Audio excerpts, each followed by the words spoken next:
ಹಗೆಯ ಹೆಬ್ಬೇಗೆ ಹಬ್ಬೀತು ಹುಟ್ಟೀತು, ಸುತ್ತುವರೆದು ಬರುವಾಗ ಜಗವೆಲ್ಲ ಕೂಳಾದೀತು, ಸಾಮೂಹಿಕ ಹತ್ಯೆ ಆಗ್ತದೆ ಅಂತ.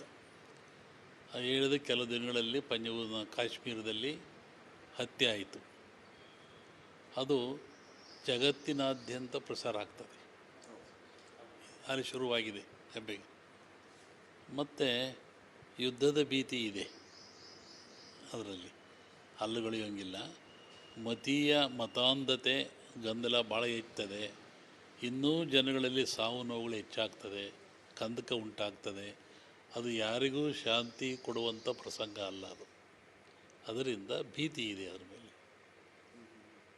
ಆಲ್ಮೋಸ್ಟ್ ಆಲ್ ಇವರೆಲ್ಲರೂ ಪ್ರಿಪ್ರೇಷನ್ ಮಾಡ್ತಾ ಇರೋದನ್ನು ನೋಡಿದರೆ ಯುದ್ಧ ಆಗೇ ಬಿಡುತ್ತೆ ಅನ್ನೋ ವಿಚಾರದಲ್ಲಿ ಚರ್ಚೆಗೆ ಹೇಳಿದ್ನಲ್ಲ, ಯುದ್ಧ ಮಾಡೋರು ತಯಾರಿದ್ದಾರೆ, ಯುದ್ಧ ಮಾಡಿಸೋರು ಹೆದರ್ತಾ ಇದ್ದಾರೆ.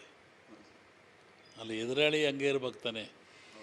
ಎದುರಾಳಿ ಬೆಚ್ಚಿದಾಗ ಯುದ್ಧ ಮಾಡೋ ಯಾರ ಮೇಲೆ ಮಾಡೋದು? ಅದೇ ಅದು. ಆದರೆ ಆ ಲಕ್ಷಣ ಇದೆ.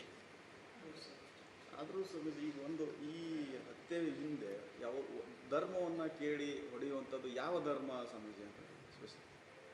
ಹಿಂದೆ ರಾಜರು, ಮಹಾರಾಜರು, ಚಕ್ರವರ್ತಿಗಳಿದ್ದರು. ಅವ್ರ ಹತ್ರ ಯಾವಾಗಲೂ ಒಂದು ಸೀಟು ಗುರುಗಳಿಗಾಗಿ ಇರ್ತಾ ಇತ್ತು. ಅವ್ರು ಏನೇ ಮಾಡ್ತಾಯಿದ್ರು ಗುರು ಅಂದರೆ ಧರ್ಮ ಅಂತ. ಧರ್ಮ ಬಿಟ್ಟು ಮಾಡ್ತಾ ಇರಲಿಲ್ಲ, ಗುರುಗಳಿಟ್ಟು ಮಾಡ್ತಾ ಇರಲಿಲ್ಲ. ಈಗ ಬರುವಂಥವರಿಗೆ ಗುರಿನೂ ಇಲ್ಲ, ಗುರುನೂ ಇಲ್ಲ. ಅವ್ರು ಹೇಳಿದ್ದೇ ಧರ್ಮ, ಅವ್ರು ಮಾಡಿದ್ದೇ ಆಚಾರ. ಇಂಥ ಪ್ರಸಂಗ ಇರುವಾಗ ಯಾವುದೇ ಧರ್ಮ ಇರಲಿ, ಮಾನವೀಯ ಮೌಲ್ಯ ಒಳಗೊಂಡಿರಬೇಕದು. ದಯೆ ಇಲ್ಲದ ಧರ್ಮ ಅದು ಆವುದು. ದಯೆ ಧರ್ಮದ ಮೂಲ. ದಯೆ ಇರತಕ್ಕಂಥ ಧರ್ಮ ಅದು ಧರ್ಮವೇ ಅಲ್ಲ. ಆ ದೃಷ್ಟಿಯಿಂದ ಯಾರೇ ತಪ್ಪು ಮಾಡಿದರೂ ತಪ್ಪೇ. ಆದರೂ ಕುರಾನ್ನಲ್ಲಿ ಒಂದು ಕಡೆ ಹೇಳ್ತಾರೆ, ಒಂದು ಸಣ್ಣ ಕ್ರಿಮಿಯನ್ನು ಕೊಲ್ಲಬಾರದು, ಕೊಂದರೆ ಅವನಿಗೆ 1000 ಜನರ ಕೊಂದಷ್ಟು ಪಾಪ ಬರ್ತದೆ. ಅಂತಹ ಮಾನವೀಯ ಮೌಲ್ಯದ ದಯಾಪೂರ್ಣವಾದ ಮಾತು ಕುರಾನ್ನಲ್ಲಿದೆ. ಮತ್ತು ಅಂಥ ಅನುಯಾಯಿಗಳು ಈಗ ಮಾಡ್ತಾರೆ ಅಂತಂದರೆ ಅದ್ರ ಬಗ್ಗೆ ಯೋಚನೆ ಮಾಡಬೇಕಾಗತ್ತೆ. ಈಗ ಭಾರತದ ಮೇಲೆ ನಾವು ಪರಮಾಣು ಅಸ್ತ್ರವನ್ನು ಹಾಕೋಕ್ಕೂ ಕೂಡ ರೆಡಿ ಇದ್ದೀವಿ ಅನ್ನೋ ಮಾತನ್ನು ಹೇಳಿದ್ದಾರೆ ಸರ್ ಪಾಕಿಸ್ತಾನ. ನಾವು ಸನ್ಯಾಸಿಗಳು ಯಾವ ದೇಶದಲ್ಲಿರ್ತೀವಿ, ಯಾವ ನೆಲದಲ್ಲಿರ್ತೀವಿ, ಎಲ್ಲಿ ಅನ್ನ ತಿಂತೀವಿ, ಎಲ್ಲಿ ನೀರು ಕುಡಿತೀವಿ, ಎಲ್ಲಿ ಗಾಳಿ ಕುಡಿತೀವಿ, ಅದಕ್ಕೆ ಒಳ್ಳೆಯದಾಗಲಿ ಅಂತೇಳಿ ಧ್ಯಾನ ಮಾಡ್ತಕ್ಕಂಥದ್ದು, ಪ್ರಾರ್ಥನೆ ಮಾಡ್ತಕ್ಕಂಥದ್ದು, ಭಗವಂತನ ಬೇಡ್ಕೊಳ್ತಕ್ಕಂಥದ್ದು ನಮ್ಮ ಕರ್ತವ್ಯ. ಆ ದೃಷ್ಟಿಯಿಂದ ಅಂಥ ಯಾವುದೇ ಅಪಾಯ ದೇಶಕ್ಕೆ ಆಗದಂಗಿರಲಿ ಅಂಥೇಳಿ ದೈವ ಪ್ರಾರ್ಥನೆಯನ್ನು ಮಾಡೋದು ನಮ್ಮ ಕರ್ತವ್ಯ. ಎಲ್ಲೋ ಒಂದು ಕಡೆ ಘಟನೆ ಹಿನ್ನೆಲೆಲ್ಲ ನೋಡಿದರೆ ಸಮಸ್ಯೆ ಅದು ಅವರು ಆಲ್ರೆಡಿ ಪ್ರೀ ಪ್ಲ್ಯಾನ್ ಮಾಡ್ಕೊಂಡಿದ್ರು. ನಮ್ಮ ಸೆಕ್ಯೂರಿಟಿ ಎಲ್ಲೋ ಒಂದು ಕಡೆ ವಿಫಲ ಆಯಿತಾ ಅಂತ ಅದು ಅರಸರಿಗೆ ಸಂಬಂಧಪಟ್ಟ ವಿಷಯ. ಅದು ಆಳುವ ಅರಸರಿಗೆ ಸಂಬಂಧಪಟ್ಟ ವಿಷಯ. ನಾವು ಶುಭ ಹಾರೈಸ್ತೀವಿ. ಮೈ ಮೇಲೆ ಕಾವಿ ಇದೆ, ನಮ್ಮ ಜೀವನ ಬೇರೆ, ಆ ಜೀವನ ಅಲ್ಲ. ನಾವು ಈ ದೇಶಕ್ಕೆ ಒಳ್ಳೆಯದಾಗಬೇಕು, ರಾಷ್ಟ್ರ ಪ್ರೇಮ ಆಗಬೇಕು, ಭಾರತೀಯ ಪ್ರಜೆಗೆ ನೋವು ಆಗಬಾರ್ದು, ಎಲ್ಲ ಕಡೆಯಿಂದಲೂ ಸುಖ ಶಾಂತಿ ಬರಲಿ ಅಂತ ಬಯಸೋದು ನಮ್ಮ ಕರ್ತವ್ಯವಷ್ಟು. ನಾವು ಯಾರ ಮೇಲೆ ಟೀಕೆ ಮಾಡುವಂಥದ್ದು ನಮ್ಮದಲ್ಲ. ಎಲ್ಲರಿಗೂ ಒಳ್ಳೆಯದಾಗಲಿ, ಒಳ್ಳೆಯ ಬುದ್ಧಿ ಕೊಡಲಿ ಎಲ್ಲರಿಗೂ.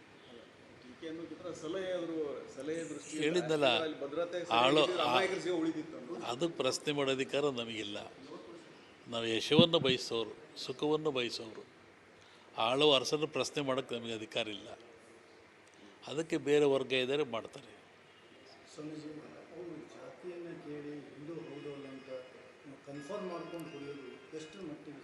ನಾನು ಹೇಳಿದ್ನಲ್ರಿ, ಮೌಲ್ಯವಿಲ್ಲದ ಬಾಳು ಬಾಳಲ್ಲ, ದಯೆ ಇಲ್ಲದ ಬದುಕು ದಯೆಯಲ್ಲ. ಅದು ಅಜ್ಞಾನದ ಪರಮಾಧಿ ರೇಖಾ, ಜ್ಞಾನದ್ದಲ್ಲ. ಅದು ಅವ್ರ ಕುಲವನ್ನು ಹೇಳ್ತದೆ, ಅವ್ರದ್ದು ಬುದ್ಧಿಯನ್ನು ಹೇಳ್ತದೆ, ಅವ್ರ ನಡೆಯನ್ನು ಹೇಳ್ತದೆ.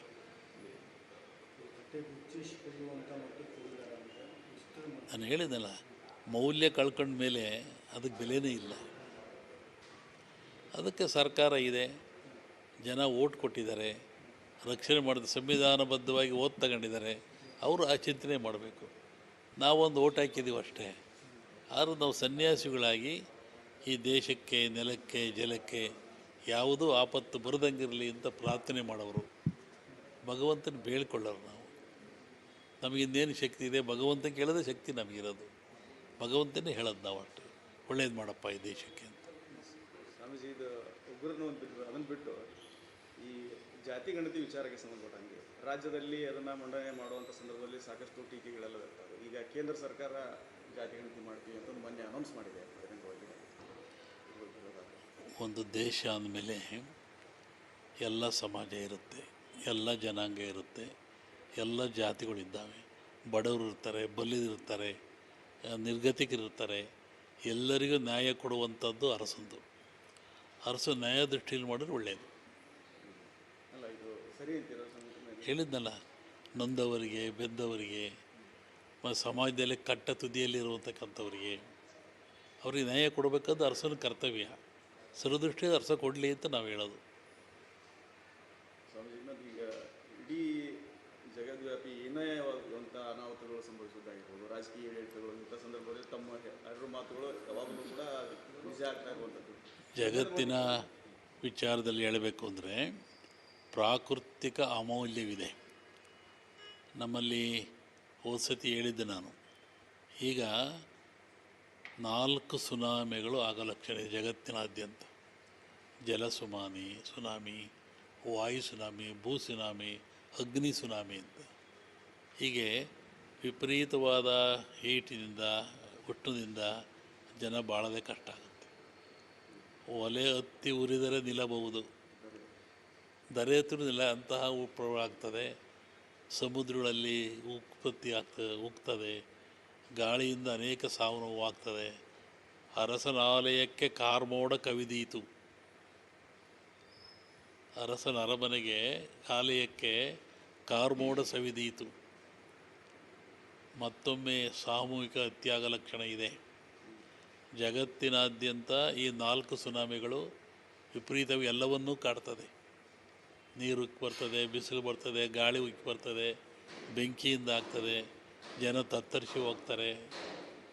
ಒಂದು ರೋಗ ಬರುತ್ತೆ ಈ ಸಂವತ್ಸರದಲ್ಲಿ, ಅದು 5 ವರ್ಷ ಇರುತ್ತೆ. ಅದರಿಂದ ಸಾವು ನೋವಿದೆ. ಒಳ್ಳೆಯ ಮಳೆ ಬೆಳೆ ಆಗುತ್ತೆ ಕರ್ನಾಟಕ ಸುತ್ತಮುತ್ತ. ಅಕಾಲದಲ್ಲಿ ಮಳೆ ಬಂದಿರೋದ್ರಿಂದ ಮುಂದೆ ಸಕಾಲದಲ್ಲಿ ಬರುವಂಥ ಮಳೆಗಳು ಬರ್ಬೋದು, ಬರದೇ ಇರ್ಬೋದು. ಅದು ಇದೆ. ಮತ್ತು ಜನರಲ್ಲಿ ಮತಾಂಧತೆ ಹೆಚ್ಚಾಗ್ತದೆ, ಜಾತಿ ಹೆಚ್ಚಾಗ್ತದೆ, ಸಾವು ನೋವುಗಳಾಗ್ತದೆ, ಭೂಕಂಪಗಳು ಹೆಚ್ಚಾಗ್ತದೆ. ಅಚ್ಚರಿಯ ಒಂದು ದುಃಖದ ಪ್ರಸಂಗ ಭಾರತಕ್ಕೆ ಎದುರಾಗ್ತದೆ. ಮುಂಬರುವ ದಿನಗಳಲ್ಲಿ ಹೌದು. ಸ್ವಾಮೀಜಿ, ರಾಜ್ಯ ರಾಜಕೀಯದಲ್ಲಿ ಏನಾದರೂ ಬದಲಾವಣೆಗಳು, ನಾಡದರೆ ಬದಲಾಗುವಂಥ ಸಾಧ್ಯತೆಗಳು? ಸಂಕ್ರಾಂತಿವರೆಗೆ ಯಾವ ದೋಷ ಕಾಣ್ತಾ ಇಲ್ಲ, ಬದಲಾವಣೆ ದೋಷ ಕಾಣ್ತಿಲ್ಲ. ಭವಿಷ್ಯದಲ್ಲಿ 2, ಒಂದು ಯುಗಾದಿ ಭವಿಷ್ಯ, ಮತ್ತೊಂದು ಸಂಕ್ರಾಂತಿ ಭವಿಷ್ಯ ಅಂತ. ಯುಗಾದಿಯಲ್ಲಿ ಬರುವಂಥ ಭವಿಷ್ಯ ಮಳೆ ಬೆಳೆ, ಜನಜೀವನ, ಪ್ರಾಕೃತಿಕ ದೋಷಗಳು, ಭೂಮಿ ವಿಚಾರದಲ್ಲಿ ಹೇಳುವಂಥದ್ದು. ಸಂಕ್ರಾಂತಿಯಲ್ಲಿ ಹೇಳುವಂಥ ಭವಿಷ್ಯ ರಾಜರಿಗೆ, ದೊಡ್ಡ ದೊಡ್ಡ ವ್ಯಾಪಾರಸ್ಥರಿಗೆ, ಹಗಲು